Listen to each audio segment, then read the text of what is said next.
Hello my dear students, आज की video में आपके साथ जो मैं डिस्कस करने वाला हूँ बहुत इंपॉर्टेंट चैप्टर है सोशियोलॉजी का चैप्टर नंबर 2। और थोड़ा सा आपको मैं इस बात के लिए सॉरी बोलूँगा कि लेट हो गया हूँ। बच्चों ने मुझसे काफ़ी दिन पहले डिमांड किया था कि सर आप इस वीडियो के एमसीक्यूज़ बना दीजिए, बट कुछ ऐसे काम में उलझा हुआ था, so I got late. But even then जो वीडियो आपके लिए लेकर आए हैं, आई होप सो ये क्वेश्चंस आपके लिए हेल्पफुल होंगे। और अगर आप मेरी video for the first time देख रही हैं तो आप इस चैनल की प्लेलिस्ट सेक्शन को विजिट कीजिए और साथ में इस वीडियो की डिस्क्रिप्शन बॉक्स को देखना मत भूलिएगा, वहाँ पर आपको कुछ और लिंक्स भी मिलेंगे। और रिसेंट में मैंने आपको क्लास 11th के इंग्लिश के राइटिंग सेक्शन के क्वेश्चंस भी कुछ दिए हैं कि राइटिंग सेक्शन में कैसे क्वेश्चन पूछे जाएंगे, उनका लिंक भी आपको इस वीडियो के डिस्क्रिप्शन बॉक्स में मिल जाएगा। तो यहाँ देखते हैं फर्स्ट क्वेश्चन आपके लिए क्या है। The central task of sociology is to explore the interplay of society. और एक तो इंटरप्ले का मतलब क्या होता है, म्यूचुअल लेवल पे देखना, सोसाइटी के साथ साथ और किस चीज़ को एक्सप्लोर करती है जो सोशोलॉजी है। तो ऑप्शन आपके सामने है फैमिली, इंडिविजुअल, कास्ट या फिर लास्ट ऑप्शन है स्टेटस। तो यहाँ पर राइट आंसर क्या होगा, तो हम कह सकते हैं जो सबसे मेन टास्क है सोशोलॉजी का वो है to explore the interplay of society and the individual. तो ऑप्शन बी यहाँ पर राइट आंसर है। तो नेक्स्ट क्वेश्चन यहाँ पर देखते हैं, why is terminology more important for sociology. अब टर्मिनोलॉजी की ज़्यादा इंपॉर्टेंस क्यों है सोशोलॉजी में। तो देखिए किसी भी सब्जेक्ट की अगर बात करें, अगर वहाँ पर बहुत सारे टर्म्स यूज़ किए जाते हैं तो उसके पीछे एक रीज़न होता है। तो यहाँ पर जो रीज़न गिवन है, चार ऑप्शन आपके सामने हैं। Because it's subject matter is not familiar, और because it is known as a useless subject, because it's subject matter is familiar, और because it is relatively weak subject. तो इसलिए जो है हम कह सकते हैं यहाँ पर टर्मिनोलॉजी का ज़्यादा यूज़ हुआ है। तो हम कहेंगे राइट आंसर यहाँ पर ऑप्शन सी है, क्योंकि इसका सब्जेक्ट मैटर काफ़ी हद तक फेमिलियर है हमारे साथ। और दूसरा ऑप्शन क्या दे सकते हैं, and just because words to exist to denote it. और वर्ड भी जो है एग्जिस्ट करते हैं इसको हाईलाइट करने के लिए, शो करने के लिए। अब चलते हैं नेक्स्ट क्वेश्चन के लिए। तो नेक्स्ट क्वेश्चन है आपके लिए, what did the sociologist observe. अब जैसे सोशोलॉजिस्ट हैं उन्होंने क्या ऑब्जर्व किया सिंपल, स्मॉल स्केल और ट्रेडिशनल सोसाइटीज़ के बारे में। अब सिंपल, स्मॉल स्केल, ये ट्रेडिशनल सोसाइटीज़, इसका मतलब क्या होता है कि हम अगर थोड़ी सी पुरानी सोसाइटीज़ की बात कर रहे हैं तो वहाँ पर एक अच्छी बात उन्होंने ऑब्जर्व की थी, और वो क्या हो सकती है कि that these were marked by close often face to face interaction, or that these were not related to human beings, or that these were going to surpass the modern societies, or all of these।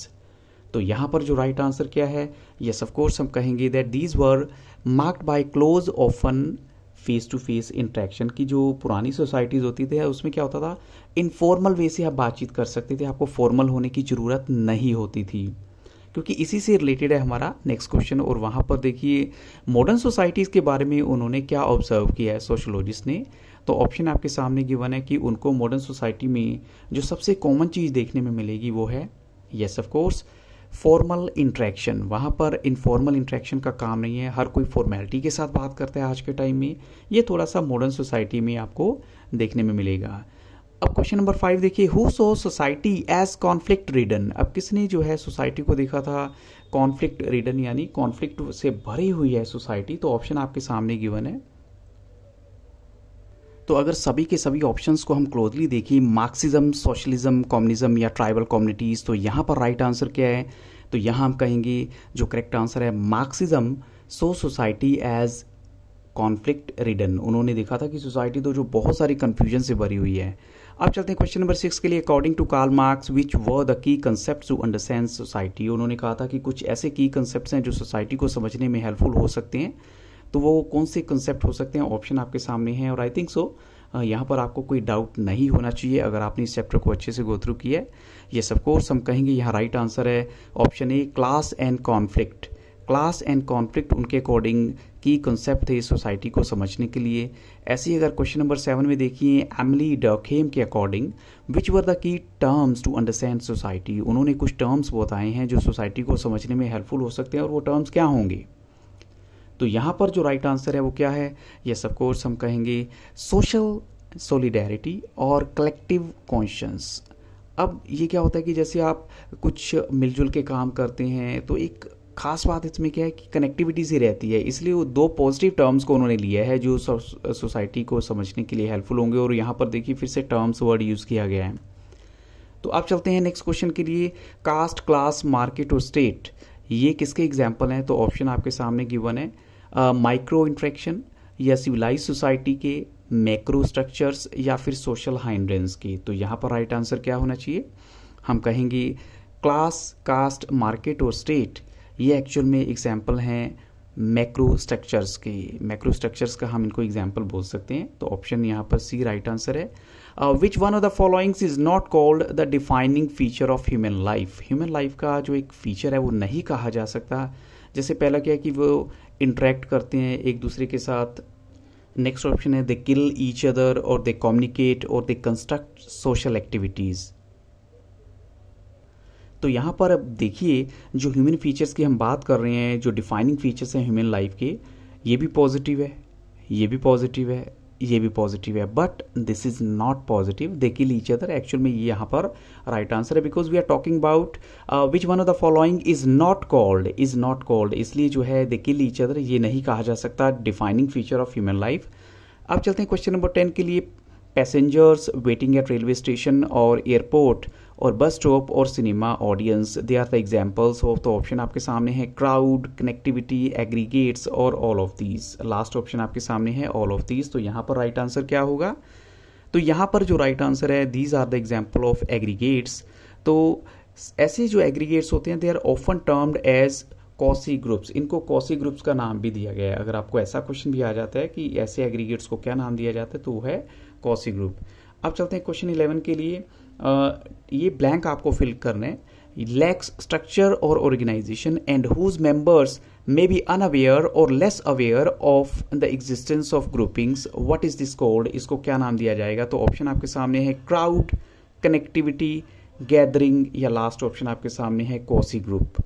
तो इसको हम क्या नाम दे सकते हैं, yes of course इसको हम नाम देंगे, जो लास्ट ऑप्शन है हमारा वो है कॉसी ग्रुप। इसको कॉसी ग्रुप का नाम दिया जाएगा क्योंकि इनमें क्या होता है, ना तो स्ट्रक्चर होता है कोई किसी तरह का, ना कोई ऑर्गेनाइजेशन होती है, और ये इसके जो मेंबर हैं वो अवेयर भी नहीं हो सकते या लेस अवेयर हो सकते हैं of the existence of groupings, कि हमने ग्रुपिंग करनी है किसी तरह का, उनको पता ही नहीं होगा। तो इसको हम कॉसी ग्रुप का नाम देंगे। ये एक्चुअल में क्या होता है, जो कॉसी ग्रुप होता है एक एग्रीगेट है और कॉम्बिनेशन भी कह सकते हैं इसको हम। आप चलते हैं क्वेश्चन नंबर 12 के लिए। A collection of continuously interacting persons who share common interest, जिनके इंटरेस्ट कॉमन है, culture, values, norms within a given society, ये सब कॉमन है, तो उसको क्या कहा जाता है। तो ऑप्शन आपके सामने है social group, connectivity, social structure या फिर लास्ट ऑप्शन है आपके सामने कॉसी ग्रुप। तो उनको हम क्या नाम दे सकते हैं, उनको हम नाम दे सकते हैं सोशल ग्रुप्स, जो आपस में इंटरेक्ट करते हैं, शेयर करते हैं common interest, culture, value, norms, तो इन्हें हम कहेंगे सोशल ग्रुप। ऐसे ही अगर देखें नेक्स्ट क्वेश्चन हमारा है जो पैटर्न्स हैं ऑफ रेगुलर, एक तो रेगुलर हो गया और दूसरा है रेपिटेटिव इंटरेक्शन बिटवीन इंडिविजुअल्स और ग्रुप्स इज कॉल्ड, इसको क्या नाम दिया जाएगा। तो ऑप्शन आपके सामने है social group, connectivity, social structure या फिर कॉसी ग्रुप। तो इसको जो नाम दिया जाएगा वो क्या है, yes of course that is social structure, इसको सोशल स्ट्रक्चर का नाम दिया जाएगा। अब चलते हैं क्वेश्चन नंबर 14 के लिए। विच one of the followings is not a feature of primary group, इनमें से कौन सा फीचर प्राइमरी ग्रुप का नहीं है। तो ऑप्शन आपके सामने है। तो यहाँ पर it is a small group of people connected by face to face interaction और the members of primary groups have absence of belongings. और थर्ड ऑप्शन देखिए फैमिली, विलेज और ग्रुप्स ऑफ फ्रेंड्स, या लास्ट ऑप्शन है schools, government office, hospitals. तो आपको बताना है which one of the followings is not a feature of primary group. तो प्राइमरी ग्रुप का यहाँ फीचर कौन सा नहीं है, तो ये सब कोर्स हम कहेंगे ऑप्शन डी है, क्योंकि जो स्कूल्स, गवर्नमेंट ऑफिस या हॉस्पिटल्स हैं ये एक्चुअल में क्या हैं, they are examples of secondary group which are relatively large in size और साथ में मेंटेन करते हैं फॉर्मल एंड इम्पर्सनल रिलेशनशिप। वहाँ पर पर्सनल रिलेशनशिप नहीं होता और इसलिए इसको जो है हम कह सकते हैं कि ये प्राइमरी ग्रुप का एग्जाम्पल नहीं है। अब चलते हैं क्वेश्चन नंबर 15 के लिए। What kind of human relationships come under the term community, community की अंडर किस तरह के ह्यूमन रिलेशनशिप्स आते हैं। तो ऑप्शन आपके सामने है हाईली पर्सनल, इंटीमेट, एंड्योरिंग या ऑल ऑफ दीज। तो यहाँ पर जो राइट आंसर है वो क्या होगा, यहाँ पर ऑफ कोर्स हम कहेंगे राइट आंसर है ऑप्शन डी, सभी के सभी जो हैं ऑप्शन इसमें आ जाएंगे। अब चलते हैं क्वेश्चन नंबर 16 के लिए। Impersonal, superficial, transitory relationships of modern urban life are an example of, ये किस तरह का एग्जाम्पल हो सकते हैं, कम्युनिटी का, सोसाइटी का, एसोसिएशन या फिर लास्ट ऑप्शन आपके सामने है बोथ बी एंड सी। तो जो हमारे आज के टाइम के मीन्स मॉडर्न अर्बन लाइफ के सुपरफिशियल ट्रांजिटरी रिलेशनशिप्स हैं या इम्पर्सनल रिलेशनशिप्स हैं, they are the example of society and association. इसका मतलब both B and C will be accepted here. अब चलते हैं क्वेश्चन नंबर 19 के लिए, 17 के लिए। Children belonging to a school is an example of. जो बच्चे एक स्कूल को बिलोंग करते हैं एक साथ, उनका वो किस चीज़ का एग्जाम्पल हो सकते हैं? हाईली पर्सनल, इन ग्रुप, इंड्योरेंस या इंटीमेसी। लास्ट ऑप्शन आपके सामने है इंटीमेसी। तो ऑफ कोर्स हम कह सकते हैं जब आप एक ही स्कूल में हैं, एक ही क्लास ऐसे ऐसे पढ़ते हैं एक दूसरे के साथ एक ही स्कूल के अंदर, तो you are the example of in group. यहाँ पर ऑप्शन बी राइट आंसर है, जहाँ पर क्या होता है sense of belonging, mark and in group, ये भी हम कह सकते हैं कि ये एक दूसरे से कनेक्टेड होते हैं। अब चलते हैं क्वेश्चन नंबर 18 के लिए। Migrants are an example of, यानी माइग्रेंट्स किस चीज़ का एग्जाम्पल हो सकते हैं? तो ऑफकोर्स ये इन ग्रुप का टोटली अपोजिट होना चाहिए। तो यहाँ पर आई थिंक सो आपको आंसर क्लियर हो जाएगा, yes of course they are the examples of out group. अब चलते हैं क्वेश्चन नंबर 19 के लिए। In which year while carrying out a census in Rampura, तो हम बात कर रहे हैं एम श्रीनिवास की, जिन्होंने ऑब्जर्व किया how distinctions were made between recent and later migrants. तो अब एक्चुअल में आपको ईयर बताना है कि उन्होंने ये सब किस साल में किया था या किस साल में उन्होंने ऐसा बताया। तो ऑप्शन आपके सामने है 1948, 1968 या नेक्स्ट ऑप्शन है 1956 और फिर आपके पास है 1942। यहाँ पर राइट आंसर क्या है? तो यहाँ पर हम कहेंगे उन्होंने ये सब कुछ किया था 1948 में। ऑप्शन ए करेक्ट आंसर है। क्वेश्चन नंबर 20 देखिए। The groups whose life styles are emulated are known as, जिनके लाइफ स्टाइल को आप कॉपी करते हैं बिकॉज आपको लगता है कि आप वैसे बनना चाहते हैं, उनको किस नाम से जाना चाहते हैं उन ग्रुप्स को? तो ऑप्शन आपके सामने है modern group, intimated group, reference group या फिर लास्ट ऑप्शन आपके सामने है क्वासी ग्रुप। तो यहाँ पर हम कहेंगे जो राइट आंसर है उन ग्रुप्स को हम कहते हैं reference groups. Option C right answer है। क्वेश्चन नंबर 21 देखिए। What kind of information can not be gained from a reference group, आपको रेफरेंस ग्रुप से किस तरह की इंफॉर्मेशन नहीं मिल सकती? तो ऑप्शन है about culture, about lifestyle, about goal attainment और अबाउट लॉ एंड ऑर्डर। तो यहाँ पर हम कहेंगे बाकी सब कुछ तो आपको मिल जाएगा, लेकिन लॉ एंड ऑर्डर के जो आपको कोई इंफॉर्मेशन वहाँ नहीं मिलेगी। कल्चर के बारे में, लाइफस्टाइल और इवन गोल अटेनमेंट ये सब कुछ मिल जाएगा। अब चलते हैं क्वेश्चन नंबर 22 के लिए। हिस्टोरिकली अगर देखें, 4 basic systems of stratification have existed in human societies, which one of the following is not correct. इनमें से एक ऐसा है जो उनमें से करेक्ट नहीं है। 4 नो डाउट स्ट्रक्चर दिए गए हैं जिसमें हम कहते हैं कि हमारी सोसाइटी को डिवाइड किया गया था, लेकिन एक उसमें से ऐसा है जो इसमें नहीं आता। तो कौन सा हो सकता है? Slavery, caste, community, estate. तो right answer yes of course community है, क्योंकि स्लेवरी, कास्ट और एस्टेट उसमें है, और साथ में जो नंबर 4 है वो क्लास भी है। ऑप्शन जो 4 आएगा, अगर आपको ऐसा कोई क्वेश्चन और आ जाता है तो आप यहाँ देख सकते हैं। क्वेश्चन नंबर 23 के देखिए यहाँ पर। Which are the 2 major examples of a system of slavery, इनमें से कौन से 2 एग्जाम्पल्स हो सकते हैं स्लेवरी के? तो ऑप्शन है ancient Greece and Rome, southern states of USA, British India and Mesopotamia, या लास्ट ऑप्शन है बोथ ए एंड बी। तो यहाँ पर राइट आंसर क्या है? यस ऑफ कोर्स दोनों ही ऑप्शन करेक्ट हैं, ए और B, ancient Greece and Rome और साथ में southern states of USA, they are the major examples of system of slavery. और ये कब की बात है? 18th और 19th सेंचुरीज की बात है। अब चलते हैं क्वेश्चन नंबर 24 के लिए। In traditional India which caste was considered outcaste, अगर ट्रेडिशनल इंडिया की बात करें तो कौन सी कास्ट को आउटकास्ट माना जाता था या बहुत नीची लेवल की माना जाता था? तो ऑप्शन आपके सामने है और राइट आंसर क्या है? Yes of course correct answer यहाँ पर ऑप्शन सी है। तो यहाँ पर है पंचमस जो है उसे कह सकते हैं। अब चलते हैं क्वेश्चन नंबर 25 के लिए। Occupation based caste groups are called, जो ऑक्यूपेशन बेस्ड कास्ट ग्रुप्स हैं उनको क्या कहा जाता है? वेशियस, क्लास, स्टेटस या फिर लास्ट ऑप्शन आपके सामने जातीज। तो यहाँ पर जो ऑक्यूपेशन बेस्ड कास्ट ग्रुप्स है, एक्चुअली पुराने टाइम में ऐसा होता था, उनको जातीज कहा जाता था, क्योंकि वो कहते थे जैसे एक पूरा का पूरा एरिया ही होता था कि ये गली जो है लोहार वाली है, ब्लैक स्मिथ की है, ये गोल्ड स्मिथ की है, तो ऑलमोस्ट वो सेम जाति के लोग ऐसे रहते थे एक ही गली में। अब चलते क्वेश्चन नंबर 26 के लिए। Which of the followings is true about social hierarchy in A traditional caste system. Social hierarchy जो ट्रेडिशनल कास्ट सिस्टम है अगर आप देखें तो कौन सी बात सही है? It is fixed, it is rigid, it is transmitted across generations, last option है ऑल ऑफ दीज। तो ऑफ कोर्स हम कहेंगे यहाँ राइट आंसर है ये फिक्स्ड भी है, रिजिड भी है और ट्रांसमिटेड अक्रॉस जनरेशंस भी है। तो सभी के सभी ऑप्शंस करेक्ट हैं। आप चलते हैं क्वेश्चन नंबर 27 के लिए, लेकिन उससे पहले ये भी आपको नोट करना है कि modern class system is open and achievement based. आज का जो क्लास सिस्टम है वो ओपन भी है और अचीवमेंट बेस्ड है, लेकिन पहले ऐसा नहीं होता था। अब चलते हैं क्वेश्चन नंबर 27 के लिए। In a modern society when an individual occupies multiple status, तो इसको हम सोशलॉजिकली क्या टर्म देंगे? ऑप्शन आपके सामने है स्टेटस बार, स्टेटस सेट और स्टेटस कंपैटिबिलिटी, या फिर लास्ट ऑप्शन है सोशल स्ट्रक्चर। तो राइट आंसर है यहाँ पर, जब मॉडर्न सोसाइटी में एक इंडिविजुअल ऑक्यूपाई करता है मल्टीपल स्टेटस तो उसको हम नाम देंगे status set. Option B right answer है। आप चलते हैं क्वेश्चन 28 के लिए। When a son becomes a father, फिर उसके बाद grand father and then great grand father, it is known as, इसको हम क्या नाम देंगे? तो आई थिंक सो ये आपके लिए बिल्कुल क्लियर है। यस ऑफ कोर्स, यहाँ पर है ये स्टेटस सीक्वेंस इसको बोलेंगे, जैसे क्रोनोलॉजिकल ऑर्डर में हम चलते चले जाते हैं एक चीज़ के एक के बाद एक। अब चलते हैं क्वेश्चन नंबर 29 के लिए। अ status that a person occupies voluntarily bye personal ability, achievements, virtues and choices, उसे हम क्या नाम देंगे?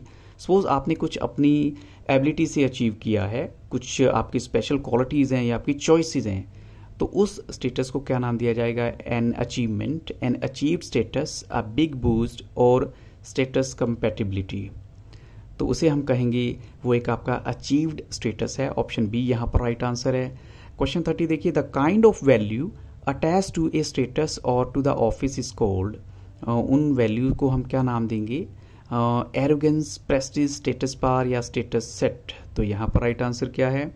उसे हम उस वैल्यू को नाम देंगे prestige. Option B correct answer है यहाँ पर। क्वेश्चन नंबर 31 देखिए। A process of reinforcing some specific role for some member of the society is called, जो आपकी एक प्रोसेस होती है जब आप किसी बात को रीइंफोर्स करते हैं कुछ स्पेसिफिक रोल के लिए for some member of the society, तो उसे क्या नाम दिया जाता है? वो है रोल स्टीरियोटाइपिंग है, रोल असाइनिंग है, रोल टेकिंग है, लास्ट ऑप्शन है आपका रोल एक्सेप्टिंग। तो यहाँ पर राइट आंसर क्या है? यहाँ पर जो राइट आंसर है वो है role stereotyping. Option A correct answer है।